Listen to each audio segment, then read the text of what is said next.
नमस्कार. जर आपणाकडे केळी पीक असेल तर हा व्हिडिओ नक्की बघा. तर शेतकरी मित्रांनो, सध्या जे थंडीचं वातावरण आहे जवळपास सगळीकडे आहे.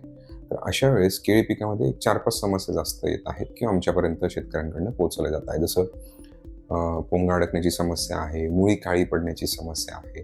त्यानंतर बुंद्याच्या वाढी न होण्याची किंवा कमी वाढ होण्याची, ती मजबूती नसण्याची समस्या येत आहे.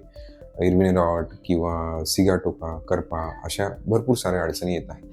मग याच्यामध्ये काय काय बरं केले जाऊ शकते? मग याच्यामध्ये आपण प्रिव्हेंटिव्ह आणि क्युरेटिव्ह दोन्ही पद्धतीने काम करू शकतो. म्हणजे थोडक्यात काय, म्हणजे जी पोंगा अडकण्याची समस्या आहे, म्हणजे काय, जी पानं एकमेकांमध्ये अडकली आणि ती प्रॉपर उलगडल्या नाही गेली तर ती अडचण असते. म्हणजे काय, फोटोसिंथेसिसचा वेग मंदावलेला आहे. मग जर आपल्या वातावरणामध्ये किंवा आपल्या बागेच्या आजूबाजूला किंवा मुळांच्या अवतीभोवती देखील सगळीकडे जर 12-15 डिग्री सेल्सिअसचं तापमान गेलेलं असेल तर मग अशा वेळेस काय होणार की अपटेक चांगलं होणार नाही, त्याच्यानंतर फोटोसिंथेसिस देखील चांगलं होणार नाही.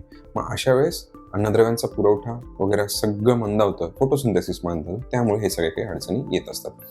मग यामध्ये पेशी विभाजन जर चांगलं झालं तर ही समस्या लवकर सोडवल्या जाऊ शकते. मग पेशी विभाजन म्हणजे काय, कॅल्शियम, बोरॉन या न्यूट्रिएंट्सचा वापर आपल्या तिथे केला गेला जाऊ शकतो किंवा केला तर फायदेशीर राहणार. मग ते आपण पोंगा भरणीसाठी वापरू शकतो किंवा ड्रीपद्वारे किंवा फवारणीद्वारे केलेलं कधीही चांगलं. ड्रीपद्वारे सध्या जर आपल्याला मुळांद्वारे चालना मिळत नाही किंवा नसेल तर अशा वेळेस फवारणीतनं केलेलं कधीही चांगलं. हा पहिला मुद्दा. यानंतर दुसरा मुद्दा म्हणजे मुळी. आता आपण कशी चेक केली पाहिजे? शक्यतो जर आपल्या बागेमध्ये 1-1 फुटाच्या गॅपने जर आपण आपल्या बुंद्याच्या बाजूला जर मुळी चेक केली आणि त्या पांढऱ्या शुभ्र असल्या, चांगली वाढ असेल तर अडचण नाही. जर त्या वेगळ्या रंगाच्या असतील, तपकिरी काळ्या पडत असतील तर अशा वेळेस आपल्याला तिथे पाणी माफक करणं गरजेचं आहे. म्हणजे थोडक्यात काय, की पाणी मापात देणं गरजेचं आहे किंवा हायड्रोफोबिक इन नेचर असले जसं रिचार्ज पॉवर जेल वगैरे आहे यांचा वापर करणं गरजेचं आहे. तर का बरं? पाणी जास्त तर अशा वेळेस ऑक्सिजन कमी. म्हणजे मातीच्या 2 कणांमध्ये जी हवा फिरती राहिली पाहिजे तिथे काय होतंय का तिथे पाणी जाऊन बसतंय. मग अशा वेळेस मुळांना ऑक्सिजनचा पुरवठा नाही झाला तर मुळ्या वाढणार नाही, आणि जर मुळ्या वाढल्या नाही तर सगळंच अडचण येणार. म्हणजे जी मुळांची टोकं असतात ती जळाली तर अशा वेळेस अपटेकही होणार नाही आणि काहीच होणार नाही.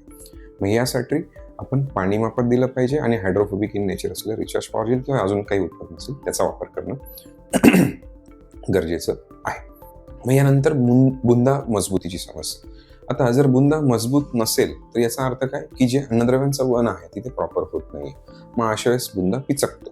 मग आता तो वरून पिचकणं आणि खालून पोड म्हणून पिचकणं ह्या 2-3 समस्या ज्या आहेत याच्यामध्ये जर आपलं न्यूट्रिएंट्सचं वहन चांगलं होत असेल तर अडचण येणार नाही. त्यामध्ये पोटॅशचा वापर करणं गरजेचं आहे. पोटॅशचा वापर आपल्याला फायदेशीर ठरणार आहे. अगेन कॅल्शियम देखील आपल्याला महत्त्वाचं आहेच. मग हे सगळं होत असताना करपा देखील जास्त प्रमाणात येऊ शकतो. म्हणजे थोडक्यात काय, सिगाटोका. तर सिगाटोका म्हणजे दोन्ही प्रकार आहे. ते आपल्याला जास्त आर्द्रतेमुळे, पानांवर जास्त दव साचत गेल्यामुळे आपल्या अडचणी येत असतात. मग आता हे येऊ नये म्हणून काय करायचं आहे?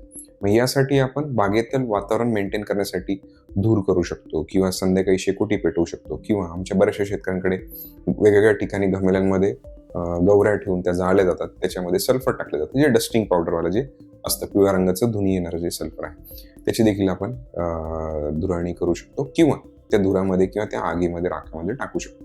याने होणार काय, ज्या फ्युम्स ज्या बागेत पसरल्या जातील त्याच्यामुळे जे काही सिगाटोका किंवा अजून जेवढ्या वेगवेगळ्या प्रकारच्या करप्याच्या, बुरशांच्या, शत्रुजीवाणूंच्या अडचणी असतील त्यांना आळा बसण्यासाठी आपला कमी खर्चात आणि लॉंग टर्मसाठी फायदा होईल. म्हणजे एकदा का ते प्रयोग आपण केला तर 10 ते 15 तास आपल्याला काहीच अडचण येत नाही किंवा प्रिव्हेंटिव्ह आपल्याला मदत मिळते. आता फवारणीमधनं कॉन्टॅक्ट सिस्टमिक जे काही आपण बुरशीनाशकांचा रासायनिकचा वापर करणार आहे त्यामध्ये मी सजेस्ट करेल आपण बॅसिलस सबटिलिस, सुडोमोनास फ्लोरोसन्स जसं पॅन्थेरा सुडोग्रो आहे यांचा देखील वापर केला तर आपल्याला फायदेशीर ठरू शकतो. कारण की ते जीव आहे, तर जीवांना जगण्यासाठी टार्गेट आहे, तर त्यामध्ये नक्कीच शत्रू बुरशांवर हल्ला करतात किंवा वेगवेगळ्या पद्धतीने, जे सविस्तर आपण आता याच्यात बोलणार नाही, त्याच्यामध्ये ते आपल्याला मदत करू शकतात. तर अशा प्रकारे आपण करप्यावर देखील काम केलं पाहिजे. मग यानंतर निस्वन. मग आता निस्वनसाठी खूप जास्त प्रमाणात ऊर्जा लागते. म्हणजे ती गर्भधारणा किंवा ते सगळं बाहेर पडत आहे तर अशा वेळेस खूप जास्त ऊर्जा पिकायला लागते आणि अशा लो टेम्परेचरमध्ये तर ती ऊर्जा कमीच पडणार आहे. मग त्यामुळे जी काही न्यूट्रिएंट्स किंवा खतं आपण देणार आहोत ते अपटेक करण्यासाठी आपल्याला जीवाणूंची जोड देणं गरजेचं आहे. मग ते दिल्यानंतर आपल्याला जास्तीत जास्त फायदा होईल. ती ऊब एक प्रकारे त्या तिथे आजूबाजूला तयार होईल.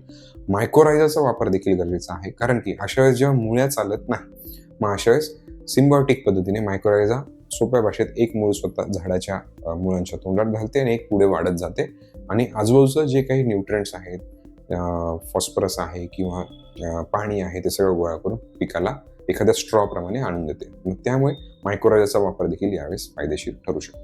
मग अशा प्रकारे हे 3-4 अडचणी आहेत, तर त्यांना हे 3-4 सोल्युशन सोप्या भाषेत आहे. पण जर आपल्याला याचं आपल्या पिकानुसार सविस्तर सोल्युशन बनवून हवं असेल, तर नक्की आम्हाला खाली दिलेल्या नंबरवर आपण संपर्क करू शकतात किंवा क्लिक करून आमच्यापर्यंत पोहोचू शकतात. पुढील काही वेळात किंवा काही तासांमध्ये आमच्याकडनं तुम्हाला फोन येईल आणि योग्य ते आमच्या बनाना एक्सपर्टकडनं मार्गदर्शन केलं जाईल.